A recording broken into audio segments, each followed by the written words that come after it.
ஓம் ஸ்ரீ குருபியோ நமக. ஓம் ஸ்ரீ மகா பெரியவா சரணம். அக்டோபர் 2ஆம் தேதி புதன்கிழமை மகாலய அமாவாசை. கட்டாயம் நீங்கள் வீட்டில் வாங்கி வைக்க வேண்டிய சில முக்கியமான பொருட்கள். இந்த பொருட்களை வாங்கி வச்சா செல்வம் தாண்டவம் ஆடும்.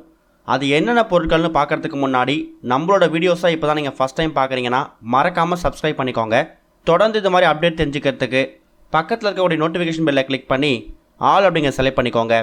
இப்போ என்னென்ன பொருட்களை எந்த நேரத்தில் வாங்கணும் அப்படிங்கிற பற்றி தெளிவாக தெரிஞ்சுக்கலாம். புரட்டாசி மாதத்தில் வரக்கூடிய ஒரு 15 நாட்களை மகாலயபட்ச காலம்னு சொல்லுவோம்.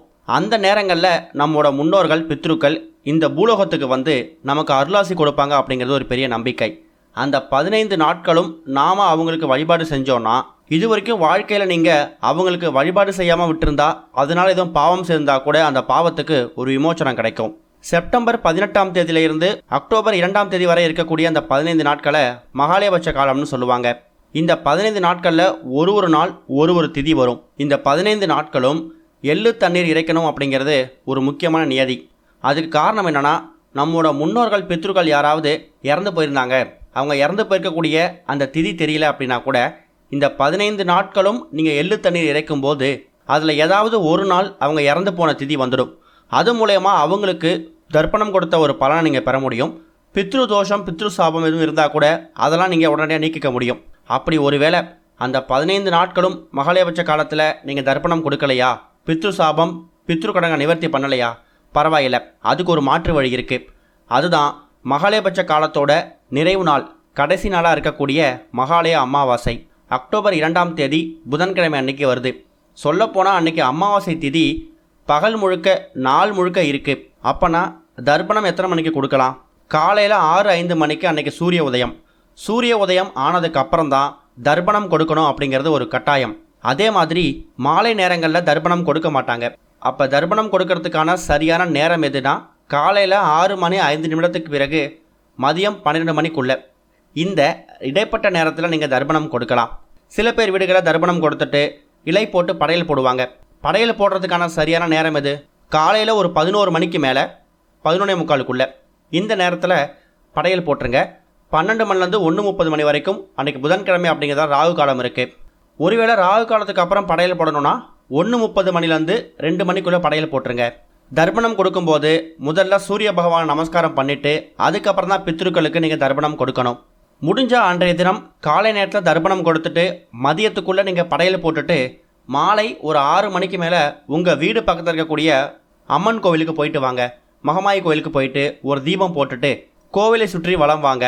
மாலை நேரங்களில் உங்கள் முன்னோர்கள் பித்ருக்கள் ஃபோட்டோவுக்கு முன்னாடி ஒரு தீபம் ஏற்றுறதும் ரொம்ப விசேஷமான ஒன்று தான். சில பேர் வீடுகளில் திதி தர்ப்பணம் கொடுக்கறதுக்கான வாய்ப்பு முடியாமல் போயிடும். அப்படிப்பட்டவங்க என்ன செய்யலான்னா, உதாரணத்துக்கு மருமகள் மாமனார் மாமியாருக்காக என்ன செய்யலாம்? ஒருவேளை கணவர் ரொம்ப பிஸியாக இருக்காரு, அன்றைக்கி திதி தர்ப்பணம் கொடுக்க முடியல, இல்லை கணவர் வெளியூர் போயிட்டார்னா உங்கள் மாமனார் மாமியாருக்காக மருமகள் படையல் மட்டும் போட்டால் போதும். மருமகள் மாமனார் மாமியாருக்கு தர்ப்பணம் கொடுக்கக்கூடாது. இலை போட்டு சாப்பாடு போடுங்க. அதுவே ஒரு பெரிய புண்ணியம்தான். அவங்க அந்த சூழ்நிலையை புரிஞ்சுக்கிட்டு கட்டாயம் நீங்கள் போடக்கூடிய அந்த படையலை மனசார ஏற்றுப்பாங்க.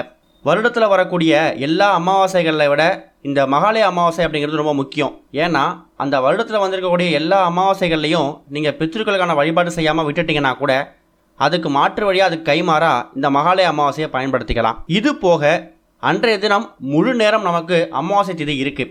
இரவு ஒரு 9 மணிக்குள்ளே இப்போ நாம் சொல்லக்கூடிய இந்த பொருட்களை கட்டாயம் வாங்கி நீங்கள் வீட்டில் வைக்கிறது மூலயமா உங்களுக்கு பணம் சம்மந்தப்பட்ட பொருளாதார சம்மந்தப்பட்ட பிரச்சனைகளுக்கு ஒரு முற்றுப்புள்ளி கிடைக்கும்.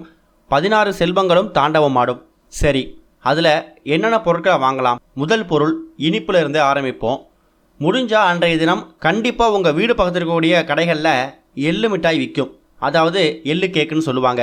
எள்ளு உருண்டையாக இருந்தாலும் பரவாயில்லை, வெள்ளை எள்ளு உருண்டை கருப்பு எள்ளு உருண்டை எது கிடைச்சாலும் இனிப்புக்கு சாஸ்திரத்துக்கு அன்றைய தினம் எள்ளு உருண்டைகளை வாங்கிட்டு வந்து நீங்கள் வீட்டில் வைக்கிறது மூலயமா பித்ருக்களோட ஆசீர்வாதமும் பரிபூர்ணமாக கிடைக்கும்.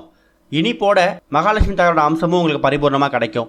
வாங்கிட்டு வந்து பூஜை அறையில் வைக்கணும்னாலும் அவசியம் இல்லை, நீங்கள் வாங்கிட்டு வந்து வீட்டில் வச்சாலே போதும். எள்ளு அப்படிங்கிறது பித்ருக்களோட வழிபாட்டில் ஒரு முக்கியமான பொருள். அதுவே நீங்கள் இனிப்பு கலந்து எள்ளு உருண்டையாக வைக்கும்போது பித்ருக்கள் உங்களை தேடி வருவாங்க.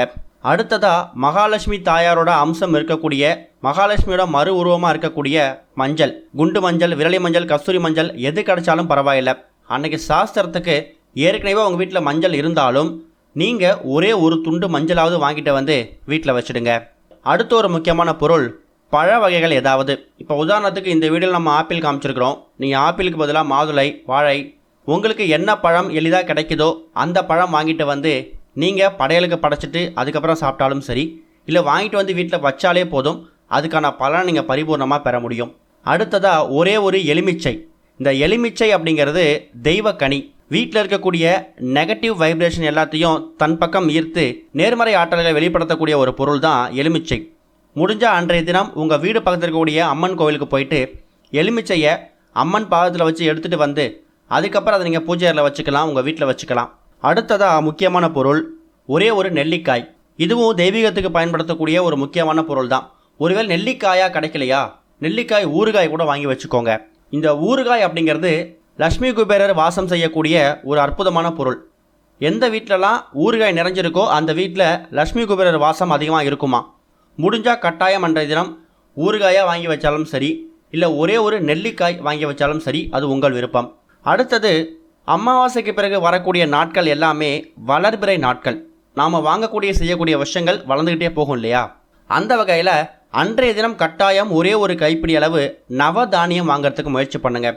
ரொம்ப சின்ன சின்ன பாக்கெட்டில் 10 ரூபாய் 20 ரூபாய்க்கெல்லாம் கூட நவதானியங்கள் பாக்கெட்டில் விற்கிது. அதை வாங்கிட்டு வந்து வீட்டில் வச்சு அதை நீங்கள் பயன்படுத்தணும் கூட அவசியம் இல்லை. வாங்கிட்டு வந்து உங்கள் வீட்டோட சமையலறையில் வச்சாலே போதும். உங்கள் வீட்டில் இதுக்கப்புறம் சமையலுக்கோ அரிசி பருப்புக்கோ எந்த விஷயத்துக்கும் பஞ்சம் இருக்காது, வளர்ந்துக்கிட்டே போகும். அதுக்கப்புறம் வரக்கூடிய நாட்கள் எல்லாமே வளர்பிறை நாட்கள். அதனால் கட்டாயம் முடிஞ்சால் நவதானியம் வாங்கிட்டு வந்து வைக்கிறதுக்கு முயற்சி பண்ணுங்கள்.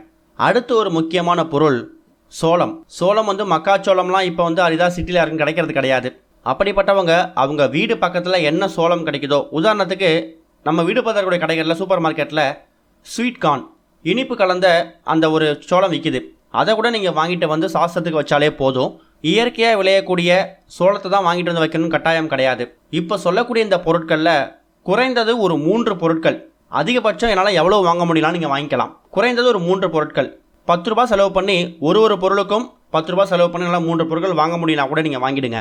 இல்லை எல்லா பொருட்களையும் வாங்கினாலும் நீங்கள் தாராளமாக வாங்கி வீட்டில் வைக்கலாம். அதை நீங்கள் பயன்படுத்துறீங்களோ பயன்படுத்தலையோ, அமாவாசை திதி அன்றைய நாள் முழுக்க இருக்குது, வாங்கி வீட்டில் வைக்கிறதுக்கு முயற்சி பண்ணுங்கள். கண்டிப்பாக இது மூலயமா பித்ருக்களோட ஆசீர்வாதம் இருக்கும், மகாலட்சுமி தாயாரோட ஆசீர்வாதம் இருக்கும்.